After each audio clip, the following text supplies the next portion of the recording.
Hey everybody, I'm Jason and this is Jay's Project Garage. Uh, I got some really exciting news. One of my videos, the one on the LS swap on the third gen, got 6 views and a like. It may not be that big of a deal for some of you guys, but I actually got a like on one of my videos. That's freaking awesome. Uh, my other one has no views, but whatever. Maybe some 10 years from now somebody will find it and it'll be helpful. So I got up at like 7 this morning, went and got 25 bales of hay for the goats. Um, I mowed, cleaned up a little bit around the shop. I've got the old barnwood stuff that I'm using to build the new handrail for inside the house. So I'm working on that right now. But I think it's 5 o'clock and I'm actually getting kind of tired. So I'm gonna get this stuff glued up and then probably call it a day. But big bummer for the guys that were in the woods. That's like 15 minutes from my house. It just started raining. I know they got rained out last weekend. Um, that's what sucks about Indiana in May. You just never really know. But the video about the LS swap. So I went and saw my buddy, and I snapped a couple pictures of the Trans Am, and here they are.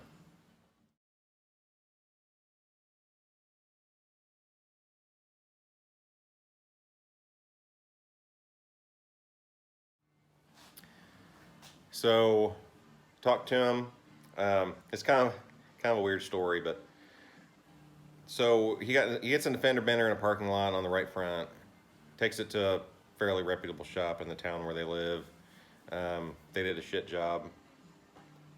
You can still see everywhere where they sanded, especially on the headlight doors. You can see spots where there may have been dings or something. You can see where they sanded them, and you can see sand scratches. And he's just not real happy with it.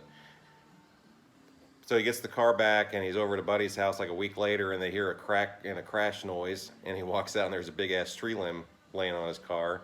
So it smashed the left fender. So now he's talking about respraying the entire car. So he's got 10 grand to work with, and he's wanting to respray with some body repairs. I don't know if you guys have priced body work or paint lately or materials, but you ain't getting an LS swap and a paint job for 10 grand. Unless somebody just pulls an engine, a 5.3 out of a truck and stabs it in there with the spaghetti mess of wiring, and then you wind up with 300 horsepower of problems.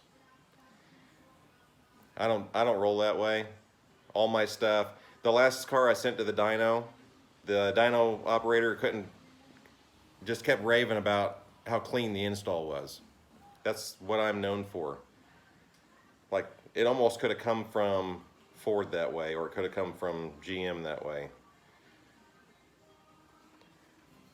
I don't know. I don't just hang parts. There's a lot of custom stuff that I do too, but I just believe in a super clean install. Everything has its place, and it's all tried and true quality stuff. So you can go out and you can put 20, 30, 40, 50,000 miles on one of these things and never have a problem with it. It's going to be just like it's an OE setup. That's what I strive for. I'm not going to go to the junkyard and pull some clapped out 5.3 or 4.8, or maybe come across a 6-liter and just stab it in his car, and that's not me. And all this kid really wants is, I just want enough power. I just want some more power, and I want to be able to spin the tires.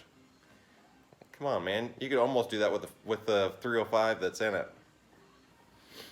So I think we're just going to do a fairly mild 355 roller. Put a roller cam and stuff in it. I've got a couple roller blocks.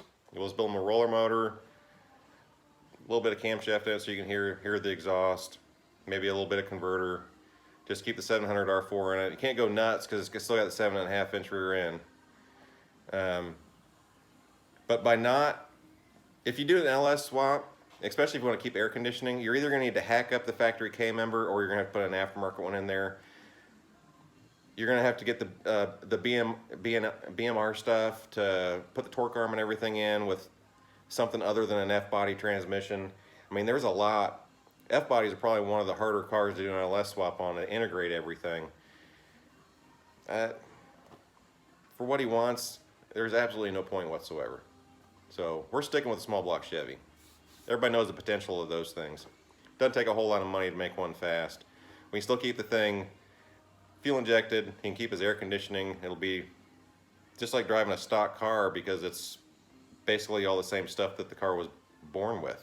So stay with a tune port kind of a setup. There's a couple different companies that offer it. Edelbrock's got one.